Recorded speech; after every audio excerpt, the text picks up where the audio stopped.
A very good morning, the 23rd of October 2025. My name is Freddie Ndimuli and I'm the one to lead you today on this edition of Morning Cafe. Karibu sana. It is exactly 69 days to the end of 2025. Kama bado uko na New Year resolutions, you can't call it New Year. But kama ulikuwa na resolutions za hii mwaka, 69 days to accomplish that. 63 days to Christmas. We continue that countdown. Let's take a look at the headlines this morning. Lose Cannon, and this is the biggest discussion. That's the Daily Nation. However much you may try to avoid that conversation, it's happening. Mtema sumu, gazeti la Taifa Leo. Kahiga's lose tongue on Raila sparks outrage. A long sentence saying the same thing that these other papers have already said in 2 words. Yeah, that's a Star. Why Ruto's presidency isn't safe after Raila's death. That's a different tangent altogether. Matters politics and the fallout. And this picture here. They called us press conference simply to respond to Mutahi Kahiga, the governor of Nyeri town. The Standard, I don't know what to say, but in the last few weeks has really changed its character. Missing, dead silence. That's a different story altogether, not mentioning anything political. Business Daily, NCBA rally earns Kenyatta's and Ndegwa's 12 billion shillings in 5 days. Imagine that. All right, so those are the local dailies, and we'll be back to take a look at them in depth. And eventually we'll be discussing some of the big headlines with this gentleman. Wilson Sossion was a veteran educationist, also a unionist. He was also a member of the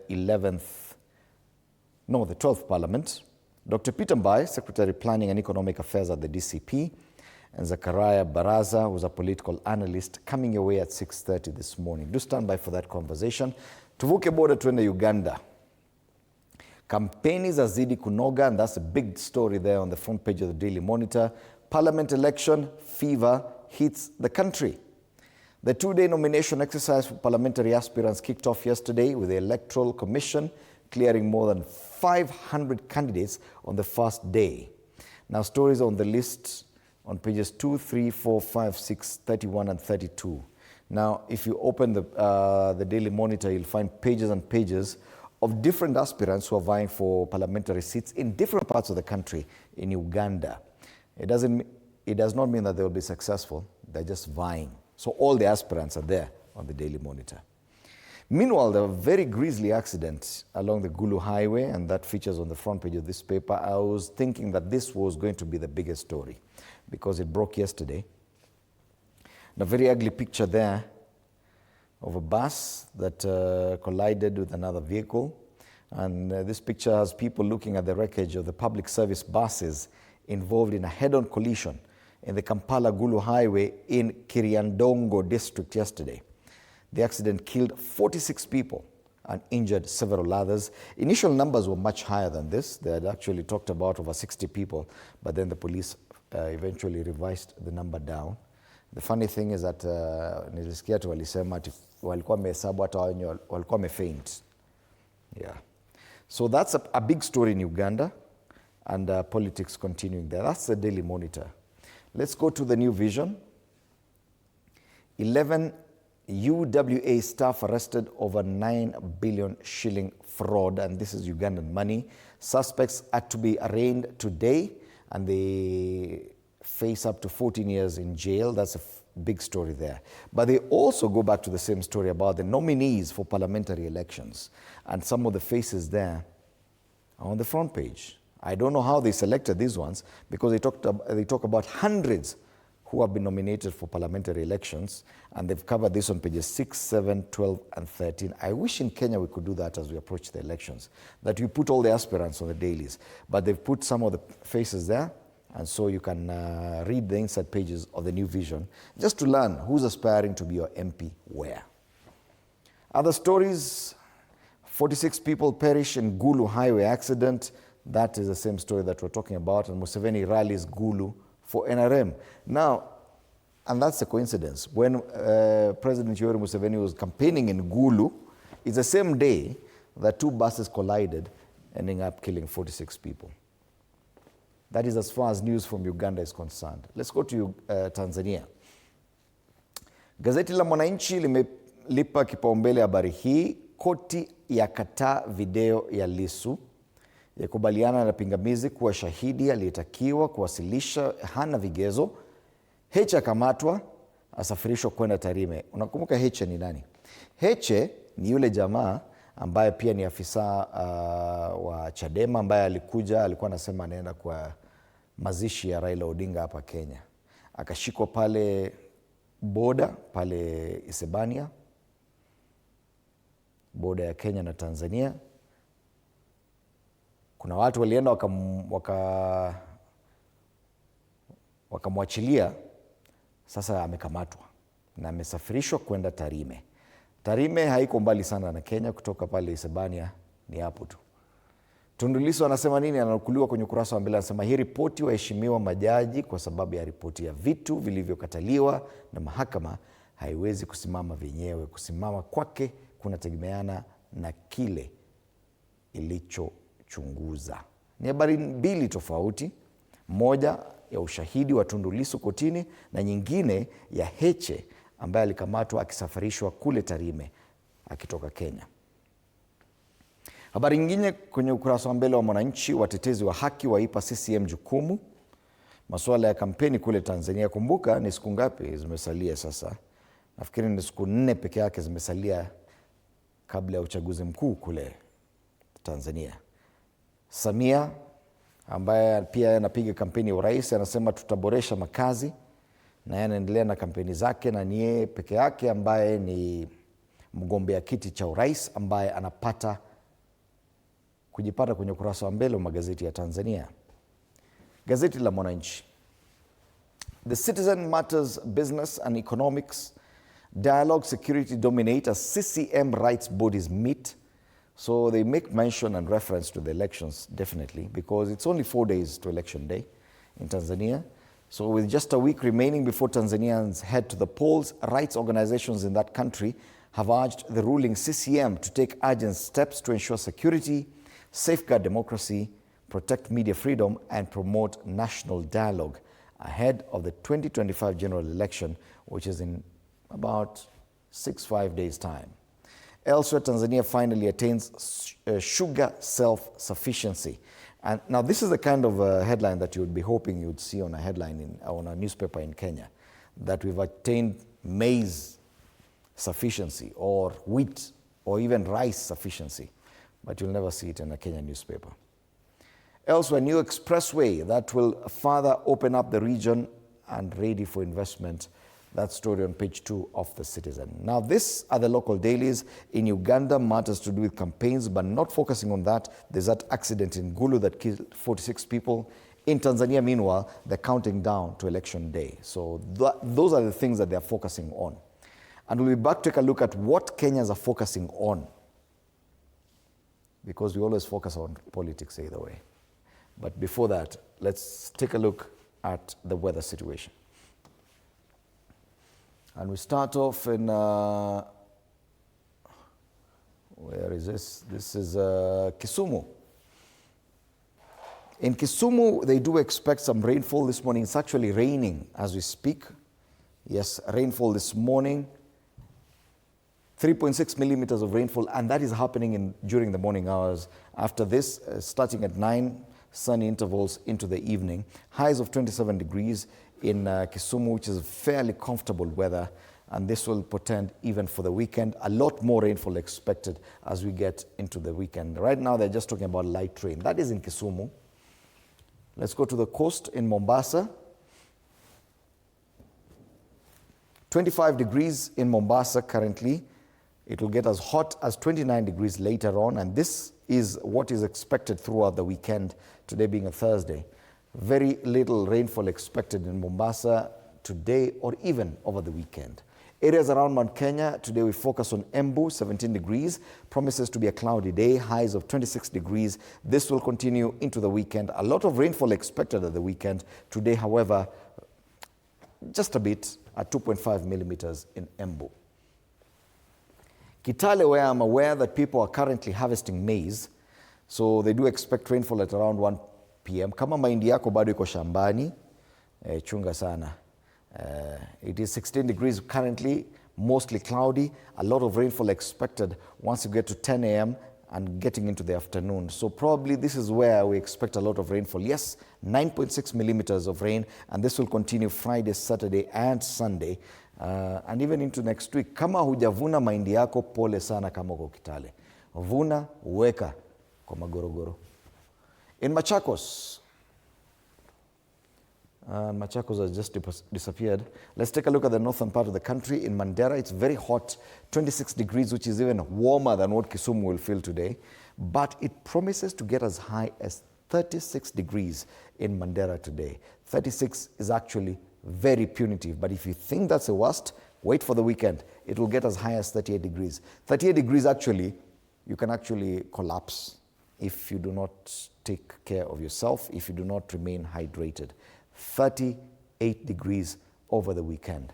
I don't even know why I'm looking at the precipitation, because I know it can't happen there. And it's cloudy, however, but very hot in Mandera.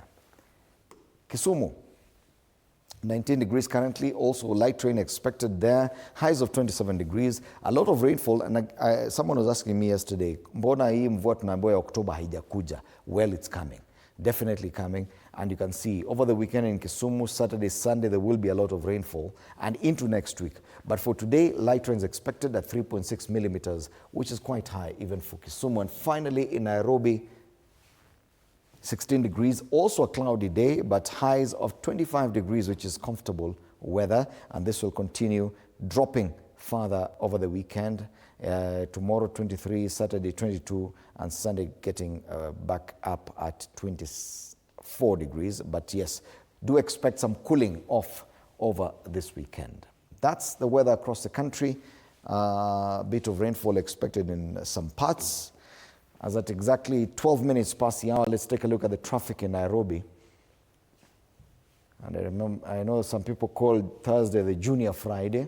So tuangazeni kama watu wanaenda kazini au la. All right, and our map has just updated, and I think the biggest problem we can see so far is only on Jogoo Road, areas around Makadara. After that, even Mudhuru and Machakos is okay. Haile Selassie Avenue at around Raila's bus station building up slowly. Even the Pangani interchange is nothing to report right now because it is very normal, actually, below par. All the way on Thika Road from Ruiru down to Pangani interchange, it's looking green. Kiambu Road is looking good as well. Limuru Road as well, all the way from Village Market past Muthaiga and into town is looking good. ABC Place, Ngong Road, Langata Road, Southern Bypass, nothing to report there, even those coming from the airport. A bit of traffic though, just before you get to that interchange at Cabanas, but other than that, very easy traffic for this Thursday morning. So nothing to worry about at all. Let's take a look at the quote of the day.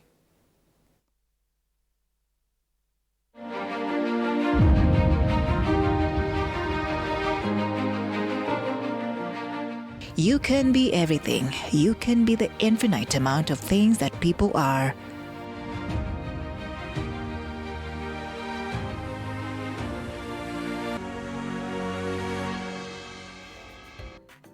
All right. Let's take a look at the local dailies in depth.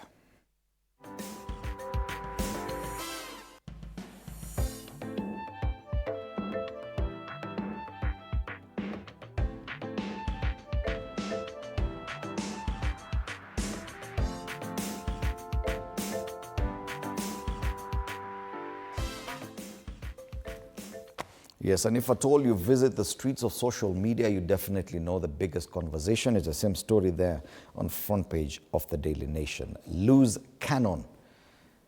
They say it's a costly gaffe. I do have a physical copy of the Daily Nation today. Nyeri Governor Mutahi Kahiga has ignited national outrage with utterances viewed as celebrating the death of the former Prime Minister Raila Odinga, with ensuing backlash forcing him to quit his post in the Governor's Council, but demands for tougher sanctions intensified even as the incident triggered a political showdown. I do have my own opinion about this story, but right now I'm just sharing what the dailies are talking about. Now, they say in February, the governor stoked controversy with disparaging remarks on a community. This means, according to this paper, that this is not the first time that he has done this. There's a very interesting story to counter this. On page 3 of the Daily Nation, where mourners continue flocking to Bondo, and now we see a group of elders from Mount Kenya region visiting the home of Raila Odinga's widow, Ida Odinga, in Siaya. Yeah, interesting. That's on page 3. There's also a story on page 2 about a Kenyan who's been awarded for conservation efforts. Now he received the Lifetime Achievement Award for the International Fund for Animal Welfare in London. That's Dr. Abdullahi Ali, who's been honored in London for pioneering conservation of the critical endangered Hirola antelope. But the main story in the inside pages is about a reckless speech, and that features on pages 4 and 5 of this paper. There's even a warning from the Deputy President and other stories on the inside pages. Yes, there's also mention about the Cyber Crimes Act, which is part of the 8 different laws that the President signed into force last Wednesday, just before he made the announcement about Raila Odinga's death, and that is also a big discussion going on in most of the papers. On the back page, Matter Sports given prominence. Poor record in North Africa looms large as Nairobi United Police chase Africa glory. Now the football Kenyan sides are just one win away from qualifying for the group stages of their respective CAF competitions. Big conversations around football there.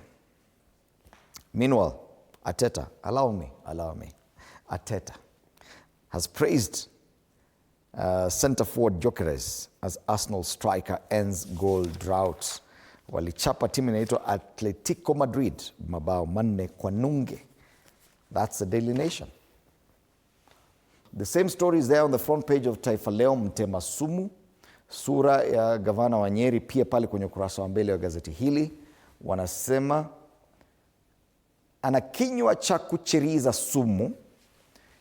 Katika kipindi cha miezi 8 pekee, gavana wa kaunti ya Nyeri Mutahi Kahiga amelazimika kujitenga na maneno yake binafsi baada ya kukabiliwa na hasira ya umma. Jana aliomba msamaha kabla ya kujiuzulu wadhifa wake wa naibu mwenyekiti wa baraza la magavana nchini, ama ukipenda COG. Kisa na maana, alinukuliwa akisema heri Raila amefariki, angalau eneo la Mlima Kenya lisibaguliwe kimaendeleo na utawala wa Ruto. Habari kamili kwenye ukurasa wa 2. Lakini gavana tayari ashaomba familia ya Raila msamaha kwa namna ilivyoibua maswali iwapo alijutia matamshi. Na hii ndio habari kuu ambayo imezua mjadala kwenye mitandao ya kijamii, na lazima tutazungumzia haya na wageni wangu leo. Vidokezo zaidi, katibu wa KTDA watofautiana kuhusu bonasi. Kwingineko, majambazi wahangaisha wakazi kule Likoni, Mombasa. Na kikao cha Putin na Trump chatibuka, ni maswala ya nchi za kigeni. Kwingineko pale juu, tamasha za kumwenzi Raila Oktoba 31. Hizi ni tamasha za kitaifa zimepangwa kufanyika katika uwanja wa Uhuru Park mnamo Oktoba au mwisho wa mwezi huu kumwenzi Odinga. If at all you're still mourning Raila Odinga, there's still an opportunity for you, especially if you are in the city. There will be a festival to mourn the late former Prime Minister at the Uhuru Park on October 31st. Na ndio habari imepewa kipaumbele pale juu kwenye ukurasa wa mbele wa gazeti hili. Masuala ya spoti pale, Arsenal FC sasa moto kama ya pasi. Nakubaliana naye mwandishi wa habari hii, waandikisha ushindi wa 3 mfululizo ligi ya klabu bingwa barani Ulaya. Wanasema watu wanafunga tu na set piece, kwani bao yanafaa kufungwa namna gani? Bao bora bao. Arsenal. Gazeti la Taifa Leo. Twende kwenye gazeti la The Star. It is the same story that we see on the front page of the Daily Nation and even on the front page of Taifa Leo. It is about the Nyeri governor. Kahiga's loose tongue on Raila sparks outrage. And the Star has a way of just elongating the headline, saying the same thing. Look at this. Okay. 2 words, Mtema Sumu. We know who you're talking about. 2 words, loose cannon. But when you get to the Star, they have to tell you everything. Kahiga's loose tongue on Raila sparks outrage. Okay, fine. Anyway, the county chief has been stripped of the Council of Governors position. Anyway, we do understand that he actually resigned before he was stripped by the Council of Governors. Now, what the leaders said, and they've quoted quite a number of leaders on the front page here, including Abdul Swamad Nasir, who's the ODM party leader, deputy party leader, also the governor of Mombasa. Gladys Wanga, who's the ODM national chairperson. Oscar Sudi, who's a vocal MP of Kapseret, and Anwe Guru, MP of Kirinyaga County, all of them condemning the comments by Mutahi Kahiga. And this story has been covered on pages 4 and 5. And they're talking about dancing on Odinga's grave. Kahiga's outburst triggers national storm. If you are a frequent visitor to social media, there's actually you cannot talk about anything else currently on X, Facebook, or even TikTok. It's all about Kahiga and what he said and what it may or may not have meant to the country. Other quick stories there on the inside pages of the Star today. They talk about on page 6 how the deputy president led team, the team led by the deputy president, averted chaos at Raila's funeral. If you want to read more about that, that's on page 6 of this paper. All right. And on the back page of the Star, we have the hammer who is striking. Boniface, the hammer Mugunde, a boxer,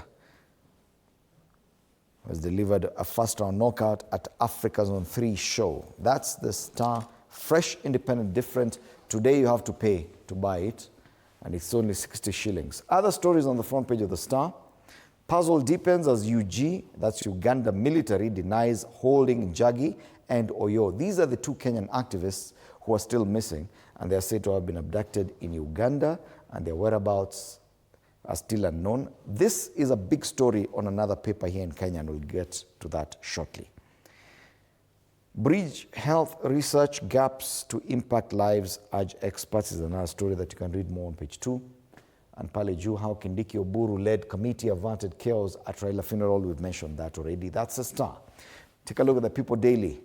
And they have a picture there about with the chairperson and other officials of the ODM party when they came out yesterday to condemn alleged remarks by the Nyeri County Governor, Mutahi Kahiga. So we have ODM leaders led by Chairperson Homa Bay Governor Gladys Wanga addressing the press in Kisumu yesterday. They condemned the governor of Nyeri's remarks over ODM leader Raila Odinga's death. But the main story is not about that. On the front page of the People Daily, they talk about why Ruto's presidency isn't safe about Raila's death. Pale Juu, who's in and who's out in the planned cabinet shakeup. And I think this is the most bold, this is the boldest paper so far, because there's been a lot of talk about, a possible cabinet reshuffle following the passing on of the former Prime Minister Raila Odinga. Now, this is the only paper that is making mention of that story. That is a possible cabinet reshuffle to accommodate more people to ensure that ODM remains in the broad-based arrangement. That story is on page 5 of this paper, the People Daily, so you can go and read a lot more about that. All right, this is a paper I was talking about, the Standard. Missing, dead silence. Is this the biggest discussion we're having in Kenya today? Is it? I'm simply asking. Because this is a story that the Standard has decided to go with. So they say, almost a month after Kenyan activists Bob Njagi and Nicholas Oyo vanished in Uganda, their families are trapped in agony and unanswered questions. Kampala disowns knowledge of their fate, while Nairobi's deafening silence and shadowy diplomacy deepen suspicions of a cross-border cover-up and stoke public fury over official indifference. They have the picture there of the Prime Cabinet Secretary of Kenya, Musalia Mudavadi, who's also in charge of the Foreign Affairs docket. The accusation is he has remained very silent on the fact that these 2 individuals are still missing, these Kenyan activists. We do have a physical copy of this paper because this is the only story featured on the front page of the Standard, no other highlights, so allow us to get into the paper to take a look at other stories featured here. A very interesting story on page 2 of this paper about an ex-ambassador whose bitter divorce and 38-year-old battle that ended up disinheriting his children. We talk about Peter Echaria, who died about 11 years ago. But the battle with the former wife, Njeri, continued until last week when the court eventually gave its ruling. He was employed as a civil servant in 1961, and later joined the diplomatic service and posted to Moscow in Russia. Another family-linked story, love bloomed in the US, flourished in Addis Ababa, and it withered in Tigoni in Nairobi. No, it's the same story about Echaria, that diplomat, on page 2 of that paper. All right, other stories on the inside pages, cabinet shake-up looms. Now, this is the only other paper we've seen this mentioned on the front page of the People Daily. But yes, the Standard as well has the same story. A possible cabinet reshuffle. They say cabinet shake-up looms as Ruto moves to tighten grip on ODM. It is still all about ODM. Even this discussion of a possible cabinet shake-up. Are we going to see more members of ODM get into cabinet? Are we going to see probably some members of the Odinga family incorporated into cabinet? So far, we do not have any members of that family in the cabinet. But is this what we expect? That is a story on page 6 of the Standard. Trying times for ODM without Raila. That's a common story talking about what next after Raila Odinga. And why Gachagua stayed away from the Raila emotional farewell burial is on page 10 of the Standard. On the back page, of course, a very nice discussion there that I really appreciate about my beloved Arsenal. Victor Gyökeres, hungry to build on Champions League double. He scored a brace when they beat Atletico Madrid at the Emirates Stadium on Tuesday evening. Other Champions League results, Barcelona walitandika Olympiacos mabao 6-0. Kwingineko, PSG walichapa Bayer Leverkusen mabao 7-2. Dortmund wakachapa Copenhagen mabao 4-2. Just some of the high scores in the Champions League fixtures this week. And that's the Standard. And we finalize with the Business Daily, matters NCBA rallying Anning Kenyatta's and the Ndegwa's. Listen to this. The families of retired President Uhuru Kenyatta and the former Central Bank of Kenya Governor Philip Ndegwa have gained 12.4 billion Kenya shillings in paper wealth in 5 days of trading, as share price of NCBA Group surged 38.5%. Jamaa alikuwa in mourning kule Bondo. Amekaa tu yeye anafanya tu anaomboleza rafiki yake, lakini within days his family earned 12. Okay, fine. Even if it's half of that, they earned billions in a matter of days. Kuna watu na viatu. Away from that story, Nairobi Expressway losses widen to 1.8 billion shillings, and people wonder, okay, fine. Why are losses linked to the Nairobi Expressway? After all, they hiked their prices and their costs for people using that road quite high, despite taxes being dropped. But then, according to this story, the losses have widened to 1.8 billion shillings amid traffic surge. Read more on that story on page 2. Okay, let me just confirm. I do have a physical copy. On page 2 of this paper, yes, indeed. On the ticker, KRA breaks cuts on workers' welfare benefits tax. Mogo faces class action suit in lending terms dispute. So 3 borrowers have filed a class action suit against microloans provider Mogo Auto over its lending model and recovery practices, which they term predatory and unfair. And if at all you visit social media streets frequently, you may have heard of Mogo, and very many people complaining there. Finally, on the front page of the Business Daily. And finally, Kenya's goat meat sales to UAE hit 5.47 billion shillings. Munaambiwa muende mkue wafugaji wa mifugo, munakataa. Watu wanauza mbuzi kule Dubai, and it's earning Kenya about 5.47 billion shillings. That's the Business Daily. Once again, a reminder of the people who will be in studio to help us discuss the headlines this morning. Dr. Peter Mbaye, who's the Secretary Planning and Economic Affairs at DCP, they've come under a lot of criticism on their actions, behavior during the official mourning period of the former Prime Minister Raila Odinga. They've also gotten a lot of strays after the Governor of Nyeri made some unfortunate comments. And Dr. Peter Mbaye will be, I'm sure, trying to defend his party from those. Wilson Sossion was a veteran educationist, also a veteran unionist, and a former member of parliament, will be in studio alongside also Zachariah Barasa, who's a political analyst. Do stand by for that in a short few minutes. Let's take a look at the cartoonists and what they're talking about today.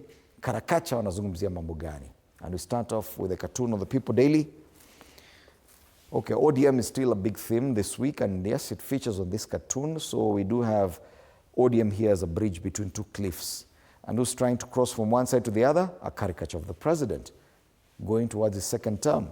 And he's stepping on ODM as a bridge to his second term. Self-explanatory there. The cartoon on the Daily Nation has a caricature of the president on a table here. Now, this is not just a table. In Cherahani, a sewing machine.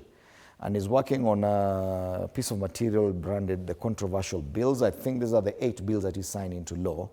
But the CJ, a caricature of someone, I'm assuming is a Chief Justice, walking away with that judicial gavel. And as she says, you must have really missed a court order, meaning that the president is just doing things that will attract court injunctions. And why he's doing so, I do not know. At least I know that yesterday, following a petition by some members of the political class, including Ruben Kigame, who's a gospel musician and has vied for president, the court issued an injunction on one of the bills, implementation of one of the bills that he signed into law last week, and that's a Cyber Crimes Act. So the president must have really missed a court order, according to this cartoon. The cartoon on the Standard has a former Chief Justice, same story about the bills that the president signed into law. And the former Chief Justice David Maraga here, a caricature of him. This is a Chief Justice who actually annulled a presidential election. He was the very first to do this in Africa, and many people mention his name because of that. Now he says, if I can cancel a presidential election, now this is a piece of cake. The bill signed into law. He really supports the petitions in court challenging some of the bills that the president assented to, and now they are law. So he's working towards the court. Finally, this cartoon, I do not know, and I do not want to talk much about it. It's about the main story on the front pages of the the Business Daily. No, the Daily Nation, Taifa Leo, and the People Daily, about the the unfortunate comments attributed to the governor of Nyeri, and the commentator says there's low, then there's lower. But the cartoonist on the Star today has chosen to go a bit even more graphic, and I will not go there. That's the cartoons this morning. Those are the cartoons and the dailies, and we'll be looking at them after the break with my panelists. Meanwhile, you can be part of the conversation online through our social media pages, TV47 Kenya, on Facebook, on YouTube, and on Instagram. If you are on X, it is TV47 Digital. That's our handle. Make sure you use the hashtag Morning Cafe TV47. Tag me as well. My handle on X is Fred Indibuli. See you after the break.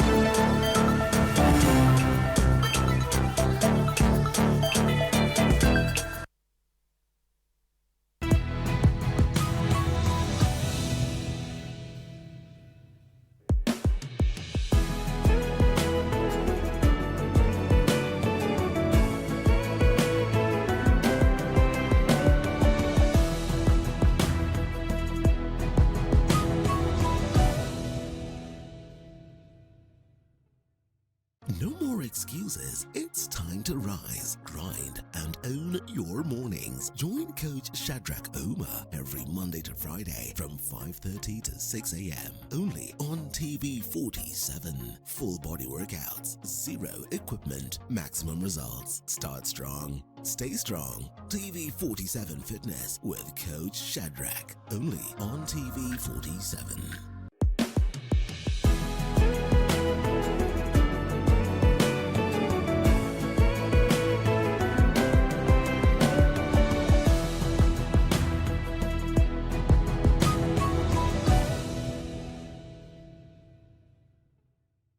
Looking for the perfect way to kick off your weekend? Pole. Hiyo ni salamu ya Mluya kabisa. Tune in to Friday with Betty, the most exciting show on TV. Betty, one tear gas. Betty, I don't know where this guy's going. Wali kutoka. From the latest news and trends to unforgettable moments. I mean, you know, nakubali. Wewe ni simpa. Friday with Betty is your go-to show for a fabulous Friday night. Theological, meteorologist. What is that word, Willis? Tune in this and every Friday at 9 p.m. and let's make your Fridays unforgettable. Only on TV 47.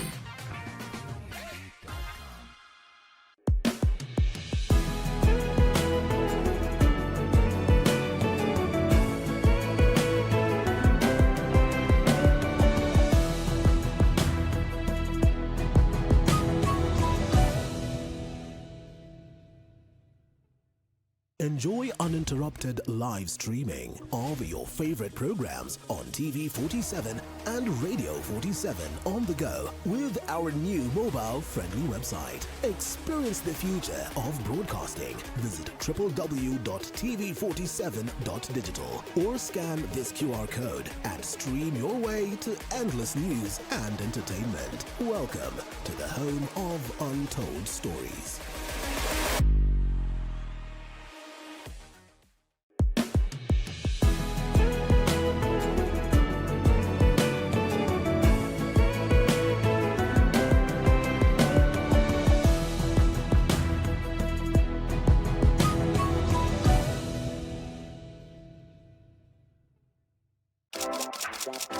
This is Kenya's #1 talk show, Dr. Farika tonight. My name is the Eagle himself. Dr. Farika is my name. We are flipping the script, but guess what? Or should I say, guess who is taking over tonight's show? Anyway, furahia umekaa na kasukuru. CP unit ni Punet. Punet.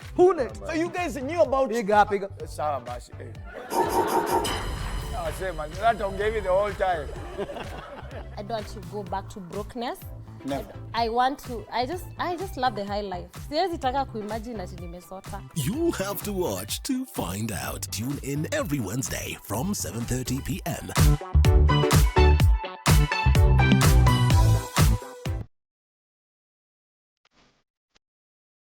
Next time you need fresh lemon juice, microwave a lemon for 7 to 10 seconds. Then roll the lemon back and forth under your palm on the counter. When you squeeze, you'll get more juice from the lemon with way less effort.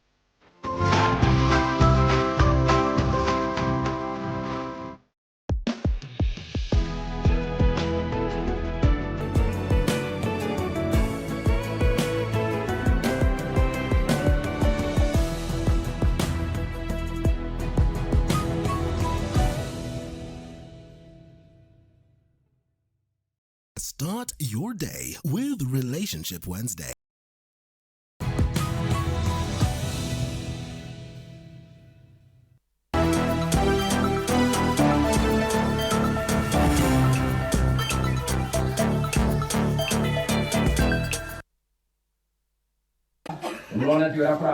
It is this video which went viral on social media that sparked strong reactions from Kenyans. In the video, Nyeri Governor Kahiga is heard making comments that many interpreted as mocking in light of reports about the death of former Prime Minister Raila Odinga. Although the remarks were made in his mother tongue, the translation was widely understood as disrespectful and insensitive, considering the somber mood that had engulfed the nation. As a result, Governor Kahiga was forced to resign from his role as the vice chairperson of the Council of Governors after the council strongly distanced itself from his statements.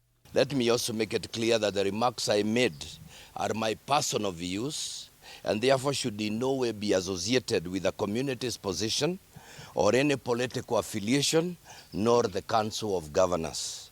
Finally, in noting the huge public interest that this issue has generated, I am taking responsibility of the real and perceived meaning of my remarks, and as a result, therefore, I have decided that with immediate effect, I am going to step down as the Vice Chair of the Council of Governors. Kahiga also issued an apology to the Odinga family and to Kenyans at large, claiming he had no intention of hurting anyone and that his remarks were taken out of context. I want to sincerely apologize to our mourning nation, to the family of the Right Honorable former Prime Minister Raila Molo Odinga, Mama Ida, her children Rosemary Jr. and Winnie, Honorable Senator Oburu Odinga and Honorable MP Ruth Odinga, and other siblings and their larger extended family, the ODM fraternity and the Luo nation and Kenyans at large. And to my colleague leaders from all sides of the political divide for any harm that it has elicited. However, this is not the first time Governor Kahiga has made controversial remarks. Early this year, Kahiga opposed the proposal to waive debts of sugar companies. In a statement that elicited mixed reaction, Governor Kahiga said the people of Mount Kenya should also get a waiver on coffee and tea, just like the people of Western Kenya. The National Cohesion and Integration Commission, NCIC, has since summoned Kahiga to respond to questions regarding the remarks, which the Commission says incite ethnic hostility and threaten national unity. Andreen Kilemi, TV 47. All right, it is definitely the biggest conversation today. Regrettably, it is one of those stories I am very reluctant to get into for obvious reasons. This is a path that has led us as a country to places that we do not want to go, but yet we find it on the front page of our dailies. Loose tongue, front page of the Daily Nation. It is also there on the front page of Taifa Leo, as well as the front page of another paper, and that's I think the People Daily. So on the People Daily they talk about ODM responding, but on the Star, yes, we have it on the Star there, and I'm looking for how the Stars talked about it. Kahiga's loose tongue on Raila sparks outrage. And on the front page of Taifa Leo, simply Mtema Sumu. Definitely, 3 dailies, big headline, we cannot avoid to talk about it. This morning we're privileged to have in studio, beginning on my immediate right, Wilson Sosion, who is a veteran educationist, a unionist, and who has also served in the National Assembly. Bwana Sosion, good morning, na karibu sana. Next to Bwana Sosion, we have Zakaria Baraza, who is a political analyst. And next to him, we have Dr. Peter Mbaye, who's the Secretary Planning and Economic Affairs at the DCP. Bwana Sosion, let's start with you. We seem to have gone back. Raila Odinga was definitely a polarizing factor, but he was not a tribal kingpin. And it is unfortunate that we have to talk about these things only days after laying him to rest. What are we getting wrong? Because if you look at social media, all the discussions have turned tribal in a matter of hours since the interment of Raila Odinga. Yes, I think we must get back to engage very deeply and extensively as a country on our nationalism and patriotism, and not receding to operate and think ethnically in a rather negative and destructive manner. Raila Odinga was not just above tribes. That was a Pan-Africanist, a self-actualized leader who looked at humanity differently and positively, of course. But the utterances we've heard, I don't know, it reflects the level of intellectual thinking or wild behavior. It's very strange, it's difficult to describe. While the country, when you look at the population of this country, all our ethnic communities have evolved out of primitive ethnic thinking. Kenya is more national. While we have 42 beautiful tribes with 42 good languages, which we encourage to preserve, and with very nice cultural practices therein. Above that, we are a united country, and we should be as such. A person celebrating the death of another person, I think, is very shameful. It's shocking to everyone, very shocking, particularly when it is leaders practicing. There is no tribalism in Kenya. There is no negative ethnicity in Kenya. It is domiciled in the minds of a few selfish individuals who are allowed to run the show, and they should not be allowed anymore to run the show. Right. As part of celebration of Raila Odinga's life is for us to reflect on negative ethnicity and to call out those leaders who engage in those negative practices, and not just call out, they must be criminalized. If we criminalize such actions, we are going to save this country. This is a country for posterity, for generations, the children who are born to the different ethnic communities, to think globally. One of the global objectives of Sustainable Development Agenda, goal number 4, target number 7, is to raise children as global citizens.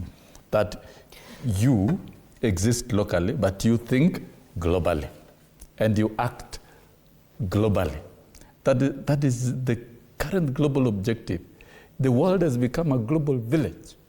While we appreciate the existence of tribes, clans, and languages and cultures, negative ethnicity is not anything that can be practiced in the year 2025 anywhere in the world. And those who are driving it, when you see anybody talking tribal, acting tribal, acting ethnically, is trying to use a tribe to protect personal interests, which is wrong. And that is why I see no wrong if we criminalize such individuals, like my brother Kahiga, who really was my employee, my executive secretary, when I was He's a unionist general, like yourself. As a unionist, that should not come from a unionist. It should not. All right. Because unionists operate differently, and we operate with workers from Thank you, all Bwana shades Sosio. of life. Thank you for that. Bwana Zachariah, there seems to be a trend that political leadership in Kenya seems to enjoy some dividends from this kind of talk, reckless, tribalist sentiments. Because fine, even after the governor of Nyeri spoke, it is political leadership in Kenya that has found a way of using it as fodder to propel their politics, whether from one side of the political divide or the other. There seems to be a problem here. Do you feel and do you agree that yes, probably we are blowing this thing out of proportion unnecessarily, and it's for purely political ends? To me, I think, first of all, I should be able to condemn the remarks made by Kahiga. Two, to me, that is an isolated case. It's not something to do with the community.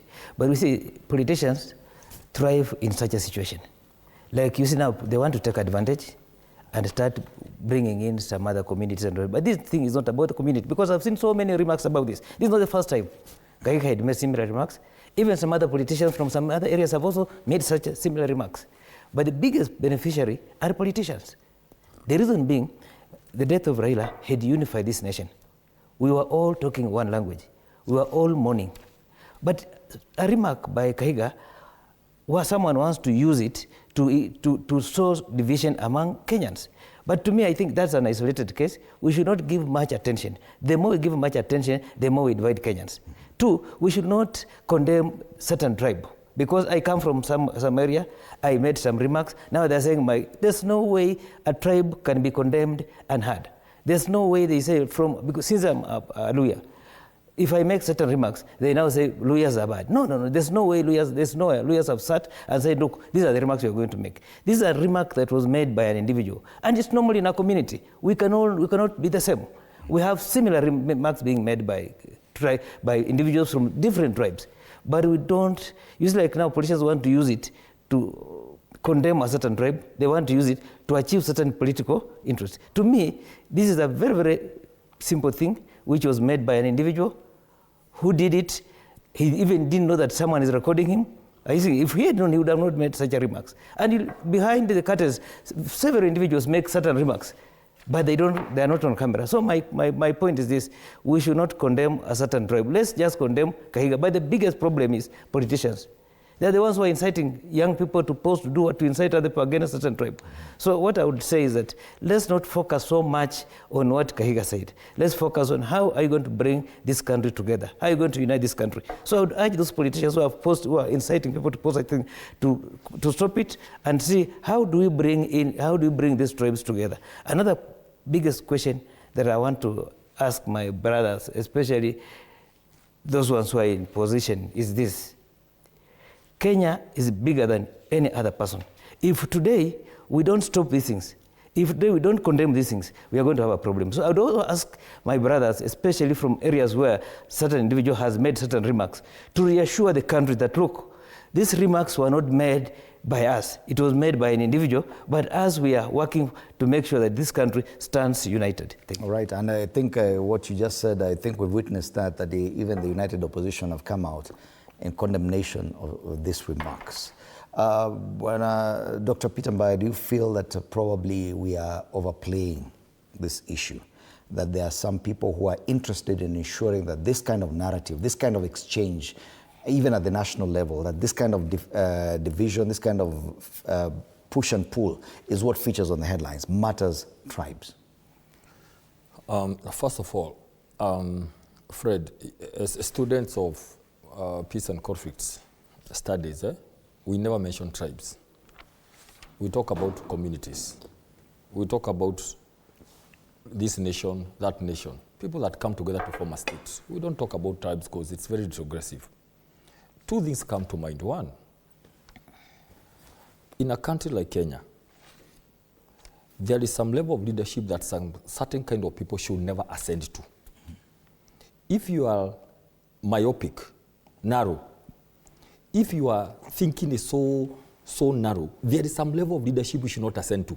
Maybe if you belong to some village, you can become the chief or some cattle dip chairman or something. But you cannot rise to some level where you hold some sense of leadership when you have some filth talk coming from your mouth. That's a basic point. Look at Kenya, where every community lives in any other place. You cannot say, I can talk this way because my community lives in such a place. Everybody, right from Northeastern, they are in Migori. People from coast, they live in Rift Valley. That's number one. Number two, in peace and conflict studies, we talk about early warning signs. Now, whatever we do with the governor, if we don't do it so well, I can tell you it will be repeated. The other day, somebody said, if I was the president, I would have killed 5,000 Gen Zs. Now, I don't think nothing much was done. The other person in Rift Valley comes and says, we are going to do ABCD. Nothing much is done. The other person says, mutu asikanyage kwetu. You know? So, again, this is whatever we call early warning signs, and we should take note and deal with them very quickly before even we go towards the general election. That's number 2 point. And number 3, I feel sorry for NCIC. So sorry for NCIC. I feel sorry for that organization. First of all, it's not uncarded law. Remember, it's an act of parliament. Maybe they fear it was just there for the sake of just being there. You know, it's either it's there or it's not there. You don't do selective things. You wake up one morning, say you summon people, you don't know, you have no teeth and all that. I feel sorry. But let me say this, for record, we don't want to over-dramatize this thing, okay? We have other things to discuss. But let me say this for record. The governor for Nyeri, that's what aches me. Everybody is connecting Governor for Nyeri with DCP and expecting responses from the Honorable Rigathi Gachagua. Like, did he send him? You know, let's also not go that direction. The governor. Why do you think that's happening? And I'll tell you this. The governor is on record. The other day he made another slur on another community, you remember? He had to go and apologize. Maybe he should be taken somewhere and being cancelled or something. I'm being told now from here, because you have a penchant of over-talking and messing up this country, you know, somebody should help him on that area. For record, Rigathi Gachagua has no business of going to now defending or countermanding everybody in this country. That's number 1, because you talk as an individual. But number 2, The governor, Kahiga, is not our person. He's not a member of DCP. He's not ours. He has been having a lot of tea and mandazi and discussions with the people who are with us, who left us because we discovered they are agents of the state. And now those people are recruiting him, and he has been recruited already.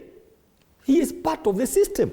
He's not our person. Please, for record, we don't want to speak this debate every day, but please can Kenyans know, coming from me, that Kahiga is not our DCP person. He is not part of our team. He left us a long time ago to go join the people who had been sent to come and mess with Rigathi Gachagua as state agents. 2 weeks ago, for record, he represented the deputy president of Kenya in a fundraiser in Nyeri, in a big function in church.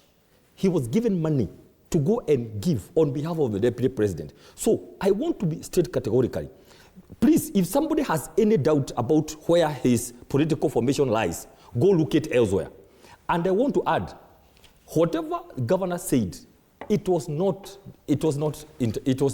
by mistake. Leaders don't say things for the sake of it, Fred. Now, he was sent by that team because Rigathi Gachagua went quiet. Okay? He was trying to be provoked. Oh, why don't you come to Nyayo? Oh, why don't you go to Bondo? Why don't you go to Parliament? Like, really, Fred, do you want to tell me how to mourn? Really? I mean, we are all here from different cultures.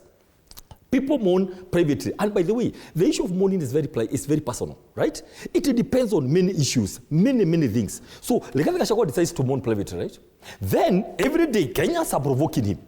We had to talk to him, and there's a position that he told us, this is how I want to mourn privately. So now, because there are some people who had expected him to attend some of these functions, maybe to embarrass him, I don't know why they wanted him to attend so badly, yet he is one who was, he had a reason to decide how to do it, Fred. He doesn't come, then everything goes on very, very well. The country is united. Remember, he cancelled all the public engagements. We cancelled everything in honor of Raila Odinga. But there are some people who felt by Monday, no, this guy missed out. We should have, somebody who should have come. Then, that's why I want to say today my thinking is that Kahiga was sent by the state to go and cause a rift between two communities. After it went so well, they thought it's not yet done. He was sent by people who are his paymasters. He has nothing to do with us. He has nothing to do with DCP. He is not our member. He was sent. And so, please, when I hear Nyeri MP saying they are going to go to Bondo, please carry with you those state agents.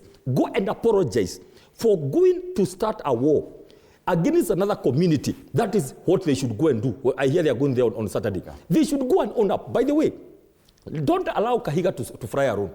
The people who told him to go and say that, so that they can implicate Rigathi Gachagua, are the ones who should apologize to this country. Then go and apologize to Luo Nyanza and Bondo because of trying to implicate Rigathi Gachagua where he was not. That is the biggest sin. Right way. Right. That is the biggest sin here. Bwana Sosien, I can see you guys fighting to contribute to this. But do you agree that there's a group, whichever side, that is taking advantage of this kind of conversation and propping up and overplaying this kind of debate? For me, I don't like peddling gossips and engaging in guesswork. Mutahi Kahiga is the governor of Nyeri County. And of course, that is the home of Rigathi Gachagua. That's what I thought we had agreed. When we started this show, we agreed to this topic. No, already you have fallen flat. I've said it is. That is off key. That is off key. Are you linking? It's not off. It is not linked. Allow me to ask this question. Are you linking the former deputy president to the comments of the governor? I think Dr. Mbai, he has opened up a war that is not going to win. Let us restrict the statements to one individual. And I think that it should remain as such. When he goes a step further to allege that he was instructed by some people in government, I think he should make full proof of that. And if we are to engage in that debate, I have said he is the governor of Nyeri. And Wamunyoro, the home of Rigathi Gachagua. Aren't you doing the same thing that Dr. Mbai is doing? I'm not connected. I've not said he was sent by Rigathi Gachagua. And I'm stating facts. Rigathi Gachagua is a resident of Nyeri. He's a leader of DCP. Why do you need to say those facts? And no, those are facts. I just for Mbai, for Dr. Mbai and those who don't, those who need to understand and those who must smell the coffee.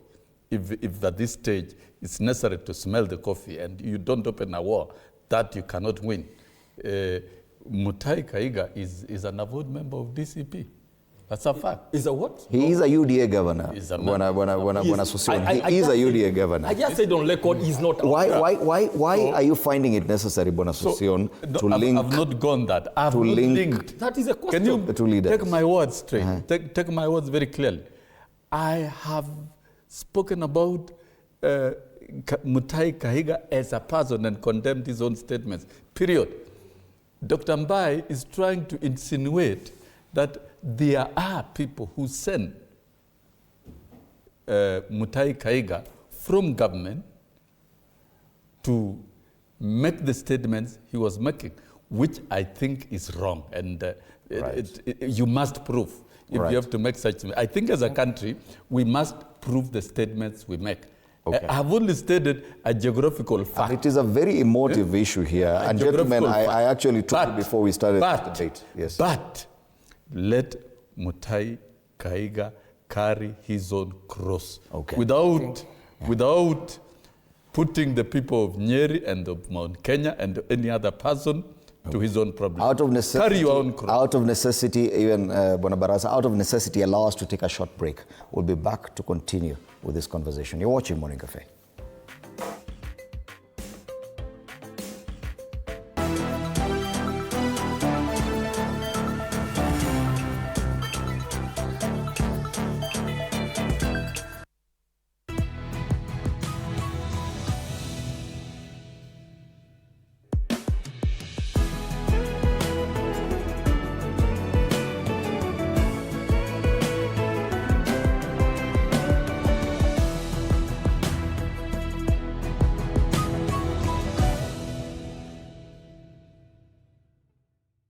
No more excuses. It's time to rise, grind, and own your mornings. Join Coach Shadrach Omer every Monday to Friday from 5:30 to 6 a.m. Only on TV 47. Full body workouts, zero equipment, maximum results. Start strong, stay strong. TV 47 Fitness with Coach Shadrach. Only on TV 47.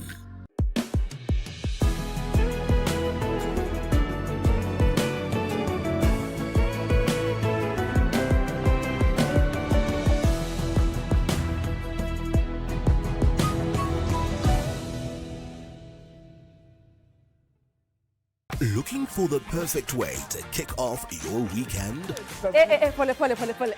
Hiyo ni salamu ya Mluya kabisa. Tune in to Friday with Betty, the most exciting show on TV. Betty, one tear gas. Betty, I don't know where this guy's going. From the latest news and trends to unforgettable moments.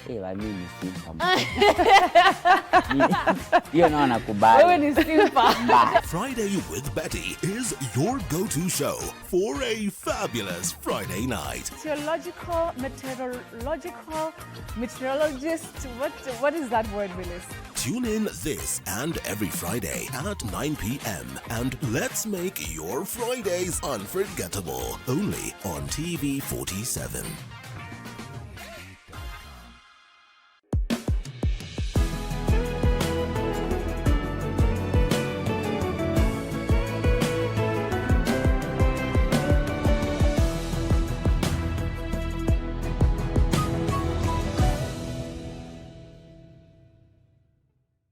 Enjoy uninterrupted live streaming of your favorite programs on TV 47 and radio.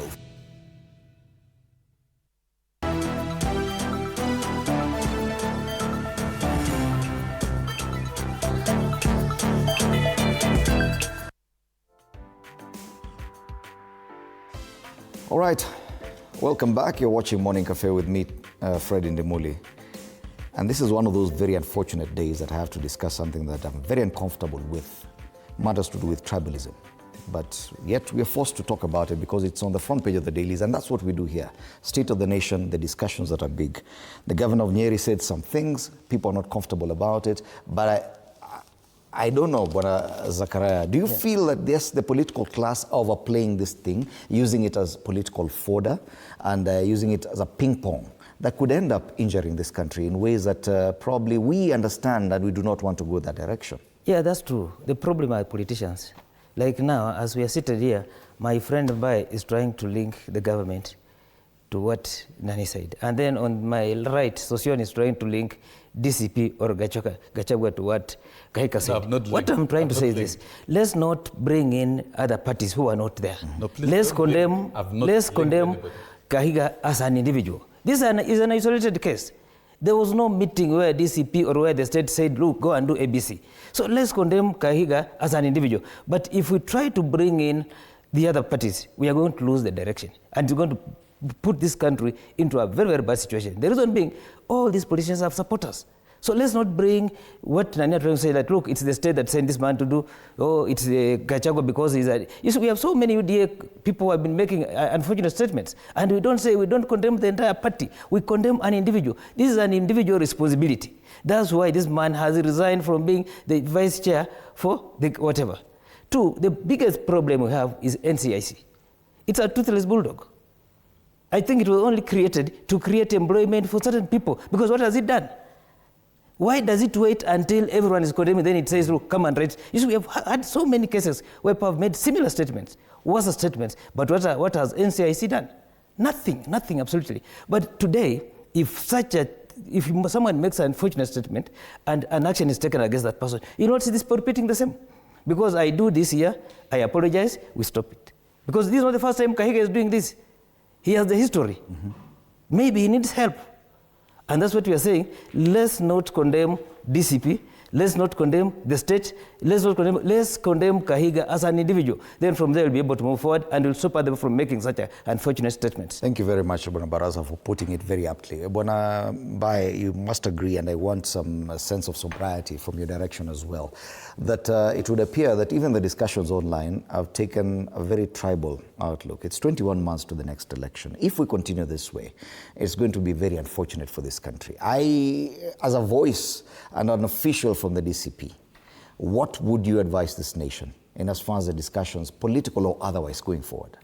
Thank you, Fred, and I agree with you. We have to be very sober going forward, and we have to just believe and act, because we have a country. And I keep on saying, we are here on a platform of peace and inclusivity. That peace unto before the elections, on the day of elections, and even after, because the people who do their daily business, they want to continue doing their business on 11th, whatever happens, whatever the outcome. Because we cannot, even if you take government today, you're not going to give them money to sustain them. They have to go and work.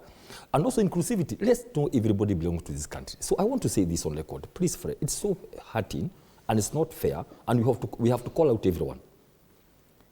Fred, when you go on national TV and say that you have information regarding Gachagua met Governor Kahiga on, that was now the day before yesterday, to plan his remarks, and you are an MP, surely, Fred, and you are an MP, we'll ask them to clarify. We don't want to go that direction, but it's unfair. You know, you saw that yesterday, that we have information regarding Gachagua met Kahiga to go and plan the remarks he's going to do. Number two, that we have information regarding Gachagua is coming to Bondo, and we are telling him not to step here. First of all, nowhere did they have not spoken for a long time since he left the camp. So it is not true, for record. It's not true that Rigathi Gachagua met Kahiga on that day he was going to make the remarks. Number two, it's not true that Rigathi Gachagua was planning to go to Bondo. It's not true. So when you see such things, you get scared. But let me say this on record, and I want to just make sure that I use the right words. For record, because I don't want to discuss that matter again, we discussed the whole day yesterday, we sent posts, we did our own communication. There is no relationship with the Honorable Rigathi Gachagua and Governor Nyeri. He left our camp. He has been hobnobbing with the people who were with us. And they left us because we suspected, we had information, they were working for other people to spy on us. And number three, people are suspecting that the people he has been dealing with lately, that thing was triggered to cause a rift to just take advantage of Raila's death to cause a rift between two communities. That is what people are saying. I want to clarify, and let me add again. If no action is taken against Kahiga, let me tell you the truth, somebody else will say something tomorrow. So whoever is concerned, I would want the governor some very strict actions to be taken against him as a person. But politically, I have clarified. We are for peace. Let me tell you something, Fred. Anybody who is well-meaning, anybody who has a platform to talk to 10 people must commit to peace and inclusivity in this country. I want to say this on behalf of DCP. That's what we stand for, because we have people across this country. We must learn. In the midst of political differences, everybody has a right to get to their political party. And everybody has a right to live wherever they want. So everybody has a right to propagate the ideas of their party wherever they are in this country, without feeling that I have to, fear because I come from this place. Let us just be mature democratically. But please, I want to urge, if it is true, the way we know, the kind of thinking that we have, people feel this was not an innocent thing, people should apologize properly, who may have triggered anything. There's nothing as dangerous as planning to trigger something. It is the worst sin that we can ever make. And I think, Fred, I've delivered this with the best way I can. I've called for peace, but I've just said, please, from today, if Rigathi Gachagua decides to mourn silently and keep quiet, don't provoke him, because he will not be provoked. We have told him and we have agreed he will not be provoked to get into unnecessary issues. But please, Fred, on the same, I want you, the people who began also talking about these things in Bondo, talking things which are not there, is very unfortunate. It is very unfair, but I'm coming here, we will not be provoked to get into mud slinging, to go get into that mud. We have stated the fact. Yes. Go take... I think the point is made, Dr. Mbaye, because I don't want you to exceed that point. I'm giving you an opportunity as well, Mwalimu Sosion, to give a sense of sobriety to that discussion as well. You know, this country over the years has suffered under the weight of ethnicity that was institutionalized even in government, and exclusion, which the president is working very hard to get rid of. You know, when you talk of, you cannot take development to those people because they did not vote. If we are to work backwards and look at some of the statements that have been made, many, not Kahiga alone, will go to jail. This is a moment for all of us to reflect, beginning with Mbaye and all of us, and we all go down. All of us, none is an angel. If we keep walking this path of ethnicity and exclusion, and around power, and we are pretending we are destroying this country. The celebration of the life and times of Raila Odinga should make us draw lessons, and all of us should begin reflecting afresh. And I think it is time such individuals are criminalized and impeached. It is on record in this country, it's not a secret, that the DCP leader was impeached on grounds of ethnicity, exclusion, and using government institutions to try and drive ethnicity. It's not what it needs to be done. If the MCAs of Nyeri are serious, they should also impeach Mutahi Kahiga, and any other person should be impeached in this country. We put those clauses in the Constitution. Do you agree, for example, with the sentiments by some ODM officials that the DCP leader should not step in Bondo? No. No, Rigathi Gachagua should be able to go to Bondo if he so wishes. Nobody should touch him. Absolutely. And nobody has stopped him. Those are personalized statements of individuals. I've not heard the family, Aida Odinga, saying those who should come to a funeral are so and so. And in fact, in Africa, you don't select, you don't vet those who come to mourn. You don't. And I don't think all of us, we are Kenyans, our politics are sophisticated, and we know such a statement is completely out of order. Rigathi Gachagua, just like the rest of us, is free to go and mourn at the graveside of Raila Odinga. If he wants to go and take tea at Raila's home, Mama Ida is at home. Nobody can stop him. All and right. nobody has stopped him. And Gentlemen, if anything, he should. Allow us to dock on that issue there. I know if we spend so much time on this, despite the fact that it's on the headlines. Yeah, he will begin going back like no, Dr. Mbai. No, Dr. Mbai. No, it is him. Surely. We are trying to be sober here, but usually, no. Look at yourselves. No. I'm the only neutral person. We are trying to, you can. It is so sad. Fred, listen to my tone. You can see how calm I am, But the more calm I am, so soon is trying to say, no, we are not competing. We don't want to go to the... Okay, let's calm down. Dr. Baraza, let's move this conversation forward. Because there's a lot to be discussed, especially following the death of Raila Odinga. Right. There's a lot more substantive matters, political and otherwise, to be discussed. And I think that is what we should be discussing going forward. Right. The sustainability of the broad-based arrangement, the future of the ODM party, what happens to the 2027 elections. These are unfortunate moments that we have to take a look at tribal discussions on this show. Yeah. It is one of those things that I feel embarrassed that I have to preside over a tribal discussion. Right. But let's go back to the issue of Raila Odinga. He has left us. A lot of the discussions up until yesterday, before the unfortunate remarks, was about, okay, what happens next? One, to ODM. Secondly, to the broad-based arrangement. Even to the united opposition, what happens next? Let's go back to that and let's start the conversation there. Probably from a wider perspective, what next after Raila Odinga? One, Raila was ODM, and ODM was Raila. With Raila's absence, ODM is gone. Some people may inherit it, but they're going to inherit a shell. Because if you look at ODM right now, there's a lot of infight in between. There are three factions. The first faction is led by Edwin Sifuna, Babu Owino, and this in for Trans Nzoia, and he's called, this guy comes from Trans Nzoia, the MP from Trans Nzoia. They are saying Saboti. They are saying they want the party to take a certain direction. Then we have the moderates. This is Anyang'o and Orengo. They are saying we should be able to keep Raila's ideal. We should keep fighting on. While these are young Turks, they want changes in ODM. Then we have another faction. I would say the hardliners. Those are Junet, Mbandi, Wandai, Gladys Wanga. So each person is pulling in a different direction. Like if you look at Kina Gladys Wanga, Kina Mbandi, they just want to keep the job. Some are saying, look, Raila said we should stick in broad-based government when I'm not there, but who knew that Raila was going to die? It was nobody knew that Raila was going to die. If he had known, he would have made arrangements. Three, ODM did not have a substantive, Raila did not have a substantive assistant.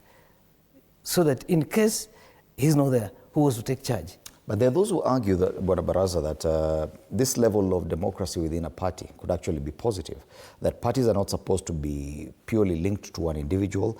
Internal democracy is important, that the kind of a difference in opinion and the fact that now they are not making reference to one individual and they'll be forced to have proper party structures, that is a positive thing for a party. And yes, that reference and reverence to one individual was probably a negative side of our political parties. You see, it's a positive party. It's a positive sign. But is it going to keep the party together? In fact, even before the passing on of Raila Odinga, ODM was already weak. The day they chose to side with the government, they became weak. Look, like for example, I always give an example. Kakamega ODM had 10 MPs. They were now feeling nobody went for the ticket for Malava because it was so much unpopular on the ground. So what I'm trying to say is this: ODM is no longer ODM. Each group is going to move its own direction. And I can tell you for free, give it another 6 months, there'll be no ODM. The name may be there, but the structures and the ground may be different. We've seen the president, and he's expressed his opinion that he is very keen on the unity of ODM. The president is someone who holds enough or substantive gravitas to ensure that a party does exist. He's a sitting president. Right. How do you feel the ODM will succeed? The president has talked about ODM more than he's talked about his own party, UDA, in the last 1 week.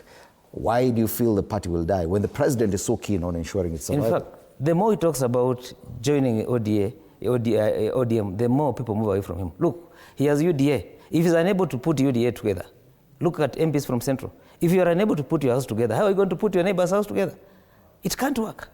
You see, and a party is not a government entity where you're going to give instructions. A party is something that you must be able to convince people.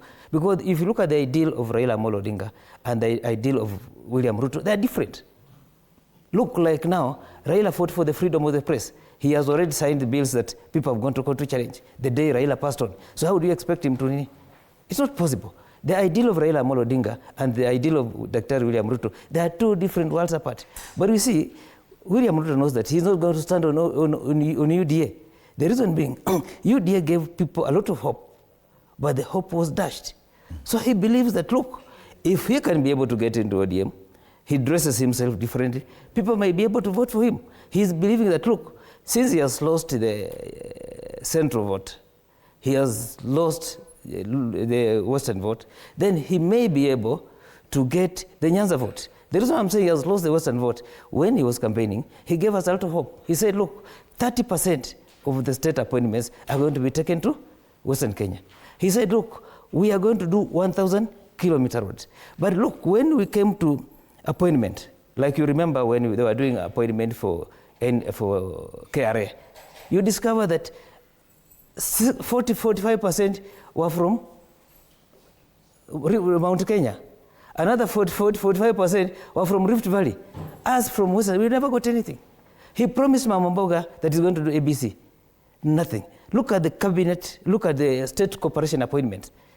They reflect certain areas. They don't reflect the face of the country. So if you look at Western Kenya, we're saying, look, you promised us ABC, you're not able to deliver. That's Western now going to move his own direction. So the reason why the president is keen on ODM, he's looking at the Nyanza vote, so they can be able to compensate the Mount Kenya vote. But I'm telling you, with time, things are going to be different. Right. Bonambai, what's your assessment of the future of this party? Given the fact that now the president, the UDA party leader, has moved on, appears to have moved on from UDA and has moved on to ODM. What do you think the future of those two parties is?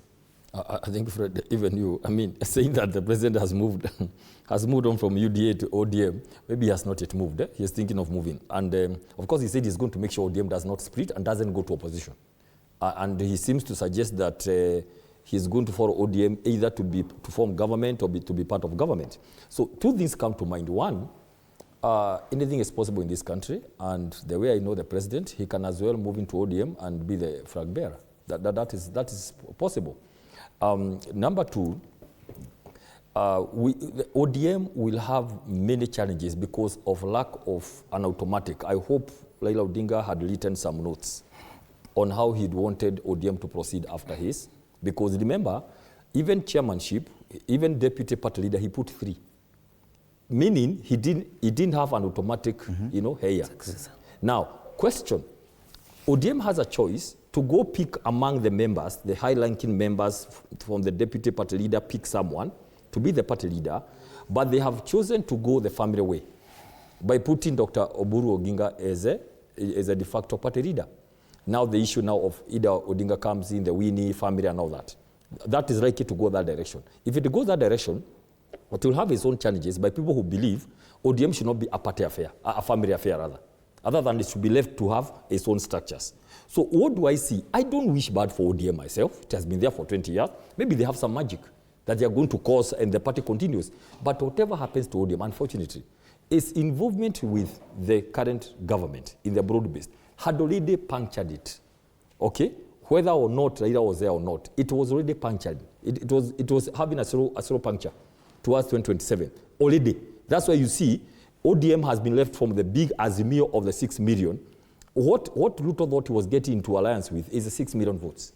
But unfortunately, it's only Nyanza because Kamba, Kisii, Western, Masai, parts of Coast, Northeastern had drifted to the united opposition. So it's now Nyanza thing, and it's shrinking. It continues to shrink. So whatever happens, like we had said before, whatever happens, for us we had said whatever happens, either Raila is there or he is not there, the whole issue of ODM is shrinking. It's now even more because the persona is not there, who could maybe pull some strings and all that. Now, that is now ODM after Raila.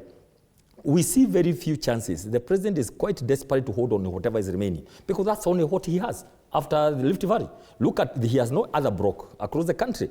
It's a very bad, it's the most vulnerable leader in the world today. What about UDA? Because it still have members, even in central Kenya. He has a lot of members from the Rift Valley. What happens to UDA? And do you think that UDA will still be a force? One thing I can tell you, the president will not run on UDA. He knows it's a shell. He'll pick his people from Rift Valley and get them to something else. He'll cover something else, something around there, some coalition of some sort. And how does that affect the politics of the united opposition, especially even the DCP in Mount Kenya region? The fact that the president is no longer interested in UDA. Why he is not interested with UDA? Because he knows that it's no longer there. You know, in Mount Kenya, for example, region and all that, we have 99% for example, and on DCP. So what happens, and unfortunately, UDA, he'll just let UDA to die. He'll just let it die, form another coalition, something else, and move on with it. But pointedly, look at what Senator for Kahiga said. I can tell you this. He said, we are stuck on the 10-point agenda. And I can tell you, Fred, between me and you, this is next year March, right? 1 year anniversary, when they were supposed to announce something. Nothing will have happened of the 10-point agenda. Actually, the score will be about, out of 10, the score will be about 1 or 2 of anything that may have happened. Look at, you have the points. And that's what will mark, even the people who look sober, like the Otsotsi, that's when they are going to leave automatically, to leave ODM. Okay. But look at there's something very important here that the president announced on Mashija. He was saying, there's what we had agreed with Raila. One thing we saw at the Badu, everybody has their card of what was the last standing instruction. We saw that word. Everybody had their last standing instruction on what Baba said, what should be done. But what is key, even in life, we have said that here. Baba used to play many cards. One card with Sifuna and Babu Owino, go and oppose government. The other card, stay in government. He was also clever. He was also not very sure. So we are going to see now everybody coming to say, Sifuna will be saying, I used to talk to Baba every day. I'm the SG. I'm the official spokesman, and this is what Baba said. But look at what the president said. He said they had agreed 3 things. Remember, food security issue, the issue of industrialization and all that. But I'll tell you this. Fred, we have been in this country.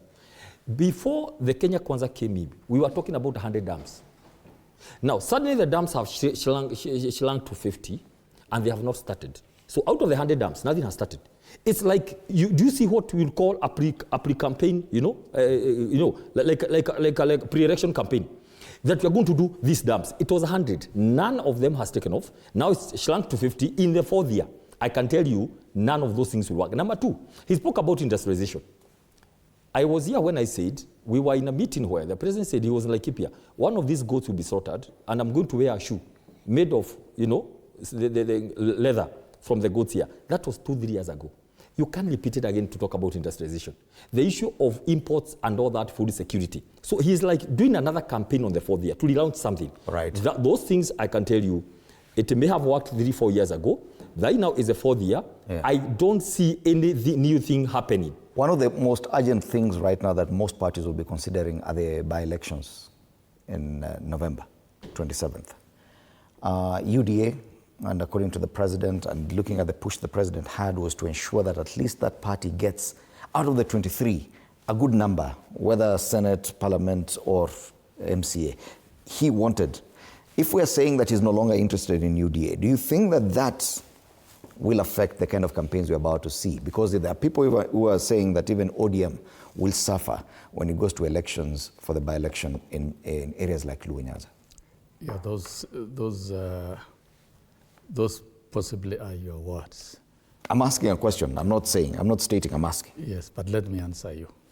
But before I answer you, you asked a question about the future of ODM. Allow me to make my comments also on the same. Orange Democratic Movement is the party that has survived the longest during the multi-party era in Kenya. And don't forget, the president was a member, is a founder member of Orange Democratic Party and was a member of Pentagon in 2007. And therefore, when you look at the philosophies of UDA and ODM, they are social democratic parties. The ideals are the same. The pillars are the same, contrary to what Baraza is talking about. And that is why it was very easy for them to come together. The agenda has already been collapsed into one. It is underpinned in the 10-point agenda. A lot has gone on. And so the future of ODM, even within the framework of broad-based government, is going to get stronger. That's a fact. And a party that is privileged to play central role in government cannot be ignored. That is one. Two, ODM has got very strong internal democratic structures. I was a member of the parliamentary group of ODM. It's a very serious organ. It's the National Executive Council. There is a Central Management Committee. And the National Executive Council, for that matter, has appointed Oburu Odinga to be the party leader. That's the leader of ODM.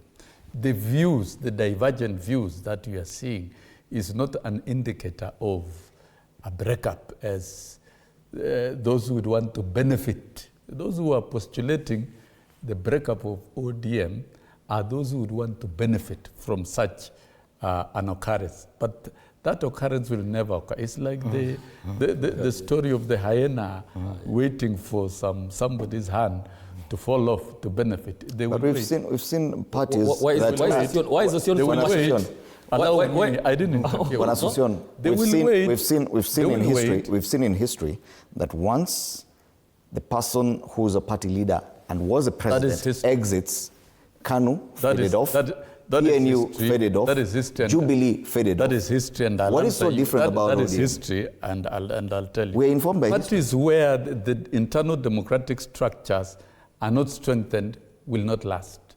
But parties like ODM, where internal democratic structures are very strong and very clear, will last because the members will have no reason. Are you saying ODM has better structures than what KANU had? I cannot. KANU was more personalized to Moi. That's a fact for but sure. KANU had better grassroots structures. Even for Kenya, before Magomala ODM has very strong, more democratic internal structures. I'm speaking from experience, and therefore, ODM will continue getting strong in the coming days, in the coming months. It will continue playing a critical role in the broad-based government. It will continue playing the most serious role in the transformative agenda and movement of Kenya from being a middle-income or third-world country to the first world in 2055 is a vision not hinged on individuals. By 2055, William Ruto will not be president. By 2055, what about UDA? Those leaders in ODM will have gone. UDA will continue remaining strong. The president appears more concerned about ODM than UDA. No. That's your own observation. That is your own observation. The president is a party leader of UDA. That's a fact. And the comment he made about ODM during the funeral of Raila was on account of when he was burying the party leader of ODM.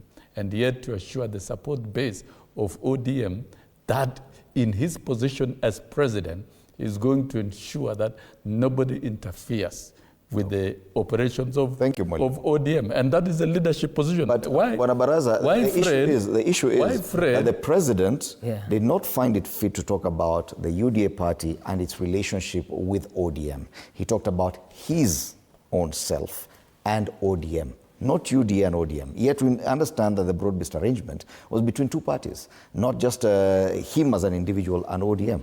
Do you agree that, yes, the president appears more inclined to work with ODM, not as a member of the UDA party, but as an individual?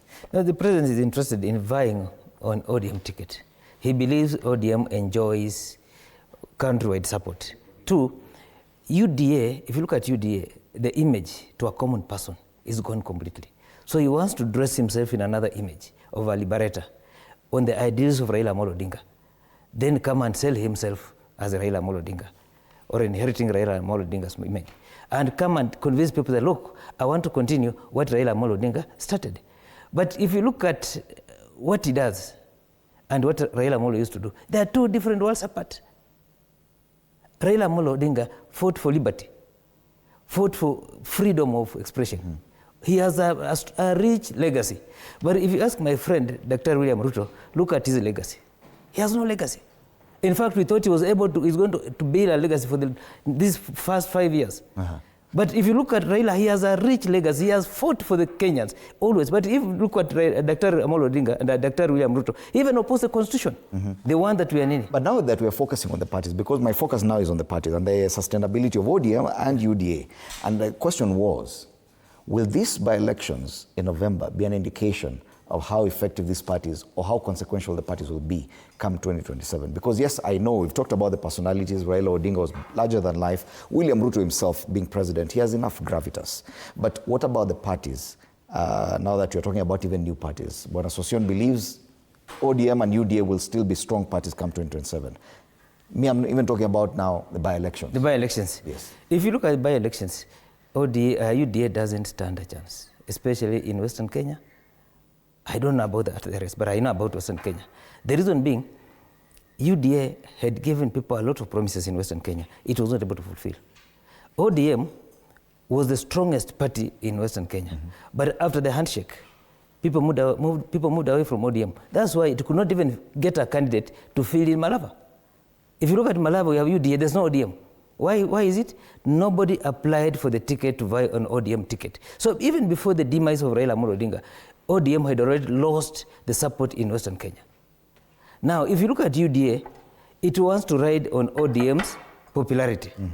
And they were expecting Raila Amolo Odinga to come and campaign for UDA, which is very complicated. Two, if you come to Western Kenya, my brother here, we are not partners, we are not opposition. As DAP, we are charting our own way. The reason being, we had agreed that, look, Central Kenya should be able to fill their one opposition candidate, and that's why they allowed DP to fill a candidate, and they're supporting DP. But when it comes to Western Kenya, DCP is also filling a candidate. So as we are regarding DCP as a competitor, not a partner. In Western Kenya. In Western Kenya. DCP is a competitor and not a partner. And you know, if you look at the ideals of DCP and the ideals of UDA, they're nearly the same. There's no much difference. The reason DCP being, and UDA. Yeah, the reason being, you see, the only difference between Gachagua and President William Ruto is that William Ruto has power, Gachagua has no power. Because you remember even during demonstration when President was out, Gachagua was in charge. We saw what happened. Raila near lost his life. And who was in charge? It was Gachagua. So there's no big difference between Gachagua and Dr. William Ruto. They all share similar ideals. The only difference is that William Ruto has power and Gachagua has no power. Listening to you, you seem to suggest that now this is the best chance to actually claim the kind of influence that Raila Odinga had or ODM had in Western Kenya. No, let me tell you something. We don't want to claim the influence Raila Amolo had. We are not fighting Raila Amolo Odinga. We are not fighting Dr. William Ruto. We are only working on our way. The reason being, if you look at lawyers, we have so many in Kenya. Look at Western Kenya. Come to Nairobi. We have so many lawyers in Makadara. We have so many lawyers in Dakoreti. We have so many lawyers in Madara. Does that automatically translate to support for DAP? Yeah, we are supporting DAP, and we are saying, look, we want to get back our seat. The reason being, we are number 2 in population in Kenya. Go to Central Kenya. Let me just give me a chance. Go to Central Kenya. We have so many lawyers who, like even you discover my friend Mbaye, his houseboy could be a lawyer. The house girl is a lawyer. Are you getting that? So we are saying, let's also come together. We fight for the purpose of uniting. I want to challenge your assertion that just because they are members of that community, they will support that party. Because we're talking about parties here, not communities. No. And there are more parties than the DAP. There's Ford Kenya in Western Kenya. How do you assume that all people, members of that community, will support that party? You've talked about DCP and DP and other parties that are prevalent in Mount Kenya region. Not all of them support one party. How would you assume that DAP Kenya ANC was in Western. Is it there? It's gone. It was swallowed. But it had supporters in Western Kenya. Yeah, and where are they going to? They don't trust them going to UDA. You see, what is happening is this. Western, we are trying to rearrange ourselves. We've been used for a very, very long time. We've been divided. But we are saying, come 2027, we are going to talk with one voice. That's what Under you're going what to do. party? Under what party? But that's what has happened in Central Kenya. Because we are talking about parties here. In fact, the question was based on UDA, ODM, and now talk about DAP. ethnicity. Because if you want to talk about ethnicity... Barasa, we were talking about parties. That's what I'm saying. Yes. And the influence of parties going into 2020. Let me tell you, all these parties have got their support base. Look at DCP. Where is the support base? Mount Kenya.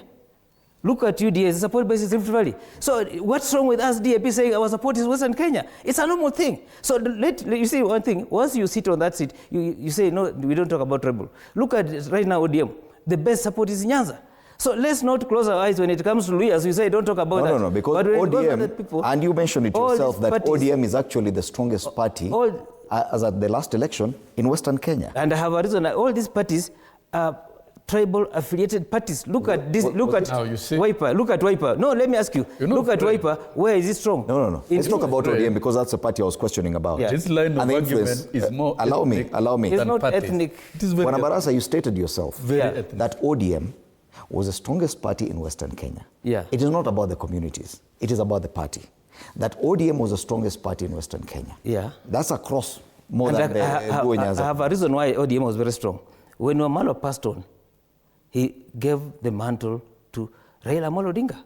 And the reason why, that's why ODM has been very strong, because Western has been divided. Look, Western Head, Eugene Wamalo as a party leader. Western Head, Umose Wetangula as a party leader. Western has Musalia Mudavadi as a party leader. But now, get to the ground, people are saying we are now going to elect George Natembeya as the de facto leader for Western parties. That's why, look, no, this is what I'm talking about, what is on the ground. Right now, George Natembeya is very popular on the ground. Why? Because people are saying, we've been used for so many times, we've been divided, because like now they are saying, Musalia Mudavadi is number 3 in the government. They are saying, Musalia Mudavadi is number 3 in the government. When Gachagua stepped out, we expected number 3 to take number 2 position, but what happened? He was kicked out. They got someone who was number 22 to come to take number 2. So we are saying, look, we as Luyas, we are also fighting for our position. Yeah. I'm still focused on the parties. Yeah. Dr. Mbai, now with the dynamics that have happened, and the fact that even ODM is now struggling to find its own identity and going forward, the president appears more keen on the unity of ODM than even the existence of UDA. That kind of influence is what I'm questioning. How influential will this party, and I'm asking you for an analysis of how parties will be influential come 2027, given that what has happened. We're still very early, early days. Yeah. We still don't even know what will happen going forward. What is your analysis of what is going to happen to the parties, not the communities? Good. This is what is going to happen to the parties. ODM has been on a free fall. Out of the 10 MPs ODM got in Western, for example, in Kakamega, I don't see them getting anything, and you can see that from the by-election, where nobody went to pick a ticket on ODM. That's an indication. So what's going to happen, and this is a very good example of the by-elections, is that I see UDA maybe taking 1 or no seats out of maybe 1 or 2, maybe Baringo Central, maybe Banisa and all that. Maybe. Do you see the president going out to campaign for any UDA candidate out there? He'll not, because he don't want to suffer humiliation and embarrassment. I can tell you right now, with the latest polls we saw in Bere, there is an undecided, the polls are saying, the UDA candidate is ahead with a few points, but there is an undecided of 25%. Now that undecided is waiting for the united opposition team. We land there, we cross the kiosk, and we tell people to go and vote, okay? Early in the morning. That's Mbere. Magarini, Marava, not a problem, Zakaria, or what we are saying in Marava, it's a united opposition zone. So between DAPK and DCP, let the brothers and sisters fight for the seat. One of them will take. UDA is out of the question completely, in a big way. It has no space. UDA has no space in Western and in many parts of the country. UDA the Magarini, Malava, we have like about, we have Polko in Kajiado. We are going to take that seat as DCP, Narok Town. Yeah, we have 3 wards in Nyamira. Yeah, we have Kisa East. Yeah, we have some ward in Trans Nzoia, I think Bungoma. So united opposition will sweep 95% of all the by-elections. That one I can tell you. We may lose 1 or 2. Which of the united opposition parties can claim more credit at the end of this? Which one will be able to claim more credit? No, you see, Fred, you are trying now to push us. How can you ask me which party is in the... Which one stands to claim more credit at the end of the by-elections? Because we've discussed in this panel before how consequential these by-elections will be. And there will be a determinant of how strong parties will be going heading towards 2027. I would want the question to be the tussle here is between the government and the united opposition. What we do with our siblings, whichever go, that's why we say, wait, look here. Listen, everybody, Baraza here, you may not sustain that unity till 2027. There's nothing like united opposition. Can I go? No, it was my time. I'm just trying to say. Let me explain again. We had an issue in Berno. A very classic example.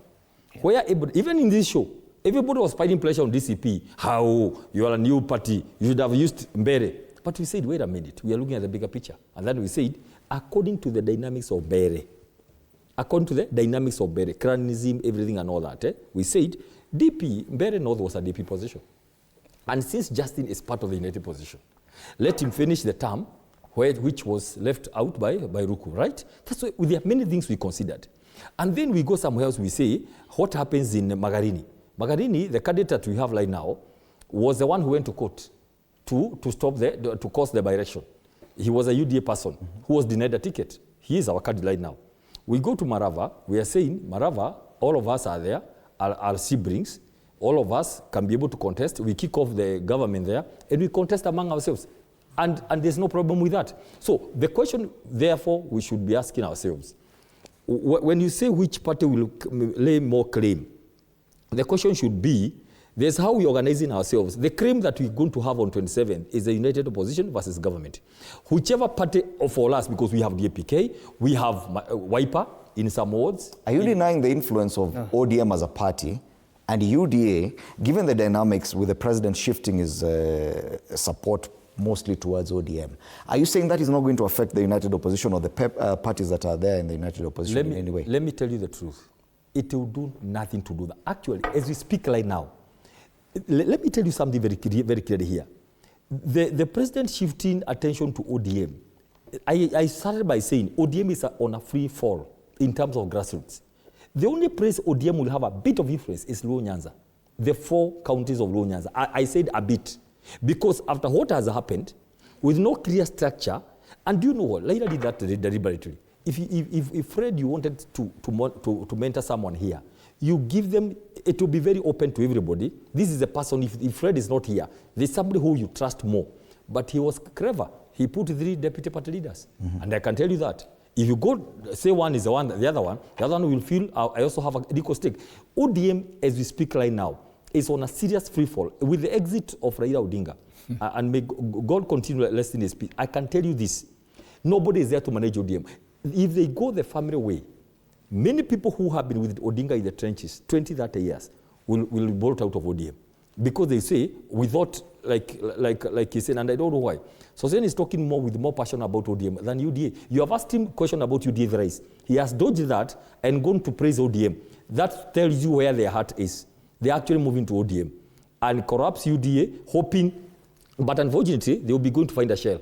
That's the reality of the matter. So according to your question, Fred, what I can tell you this, we have a few weeks to go.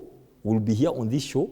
That will mark the end of this coalition on broad base, because UDA will suffer humiliation, ODM will suffer humiliation. It will not be able to get some of the seats they had. I think the former MP for Marava was on which party? Don't you think that probably even that let me just clarify something. Let me just a bit of ambition. Let me just clarify something. You see, my brother, my brother Mbaye, with DCP, they're not being honest.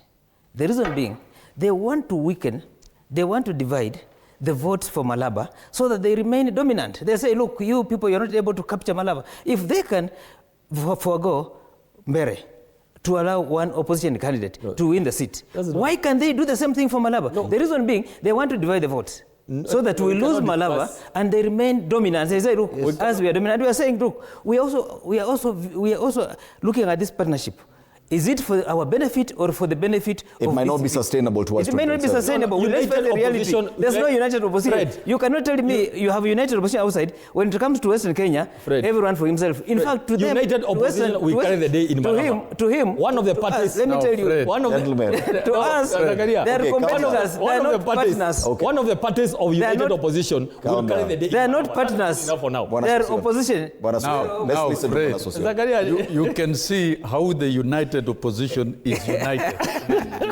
Democracy. Let me tell you. No, democracy, Let me tell Let's listen to Mwalimu. Let me tell you. Let's go to the by-election. Let's go to the by-elections. The broad-based team. Oh. More focused. I've never talked it in this show. Let me talk about it today. That even I've been to Mbere to campaign for UDA. And let me tell you, before sunrise, Mbere parliamentary seat will go to UDA. Take it to the bank and invite us here on 28th to come and discuss. And the people of Mbere have decided. If we go to other seats, Baniza, it will go to UDA. That is broad-based.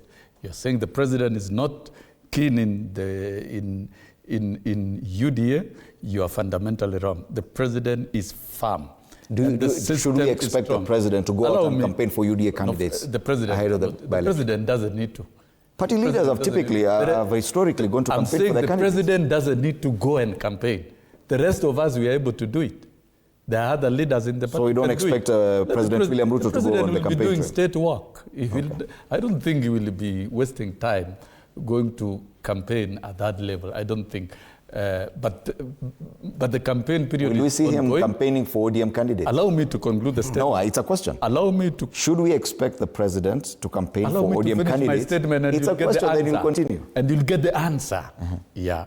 Malava, you can see there is no ODM candidates are not there, and that is still broad-based, is a constituency that is led for UDA.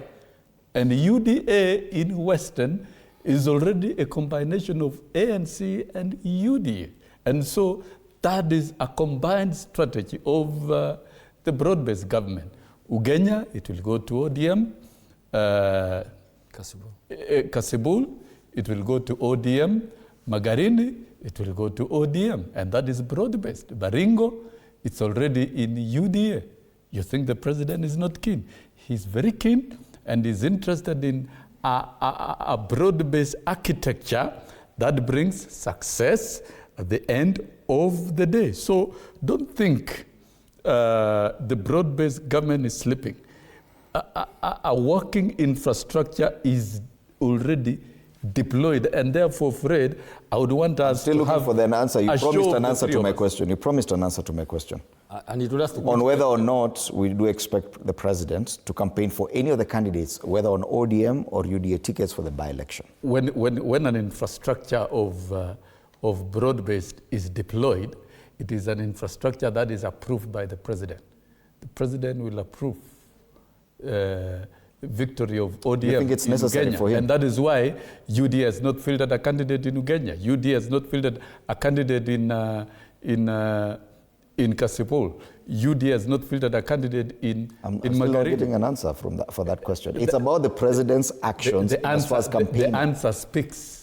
The president is the leader of the broad-based. Will he be on the campaign trail ahead of the by-elections? That's the question. No, I'm not the State House spokesman. I can't speak for the president. Do you think he should? But I can tell you. Do you think he should campaign for any candidate? I think the way I know and the way the internal structures of the broad-based and UDA works is that the president already has enough men to do that work on the ground. It will be very informative. The answer will be, the answer Yes. is this. The answer is this. And it will be the discretion of the president to decide Because it will definitely be more informative when we see where President William Ruto puts more effort. Is it in campaigning for the ODM candidates or for the UDA candidates? The answer will be, the state believes in money. I don't know why people, before they get elected, they are very humble, very simple. They go kneel down in church. They are prayed for. They sing local songs. They go to soccer matches. They are very, they are very empathetic. The moment they get to power, they believe in the power of tear gas, of water cannons. they believe in cells, handcuffs, NIS, DCI. Then they believe in money. Never mind that they were not elected on money. Why bring in security agencies to politics? Let me tell you. And DCI. Can I tell you something today? There's no role to play. Fred, can I tell you something? Can I tell you something, Fred? I can tell you today. The number of votes the president got in this country, at least from what I know, coordinating the presidential elections in Nakuru and all that, nobody was given money to vote for him. It was pure love and loyalty. How then, because you're in power, you think now you can buy? How many can you buy? So I can tell you this. This is a day, 27th of November, in the year of the Lord, 2025, that finally people will know in this world there is something more beyond money. The kind of money per square meter, the kind of money per square meter that is flowing in Bere, in Marava, in Narok, in Kajiado, per square meter, the amount of money is a lot. But I can tell you, we'll close the kiosk on 23rd. We'll go to the by-elections on 25th. We'll go to the by-elections. We'll come and get the results. All right. I was just setting the stopwatch so that I give each one of you about a minute and 50 seconds for your final comments. Start with you, Bwana Barasa. Mine is that I know we have an emotive by-election. My plea to all the players, let's maintain peace. Kenya is one country. After the by-election, we'll still live in this country. Let's not incite, let's not cause violence, because even if you have to cause violence, you are only fighting among your own brothers. You are injuring your own brothers. So my plea to everyone, even the president, let's make sure we maintain peace. After the election, we still have a country to serve. Thank you. But now, because you still have time, what has happened, the events of the last 1 week which have been in the public, how do they affect these by-elections? Do they change the game completely? They may not change the game completely. The reason being, when you see what had happened for the last weeks, especially in some areas, for example, like in Western Kenya, it may not change as such because like ODM was not fielding anyone. I agree with that. Maybe in other areas, but from what I know, it may not affect as such. But what I know is that in the next 3-4 weeks, the state will apply state machineries to make sure that it wins the election. That's what is going to happen. And I know within a very short time, you'll see people coming here complaining, oh, we are being harassed by the police, whatever is going to happen. But I'm pleading even to the president, let him leave this thing for the common mwananchi to make a choice so that they can make the right choice. Thank you. Okay. Thank you so much, Bwana Barasa. Mwalimu Sosionio next. I think the culture of exclusion, ethnicity, and raw lust for power, which of course is very common with you call it united opposition, is divided, and as you can see, with no very serious agenda. I'm sorry to say so, and I stand to defend that. I think these are things that we should sweep out of this country, and let's continue building the political structures of this country based on issues, based on equity, based on justice, and the death of Raila Odinga should make all of us reflect. Those who still pursue the route of ethnicity and exclusion, where you believe that a government must be occupied by one village all through, or resources must only be distributed to those who voted for you. I think it's wrong. It has no place in the modern times, and therefore even the coming election will be a lesson to all of us in this country.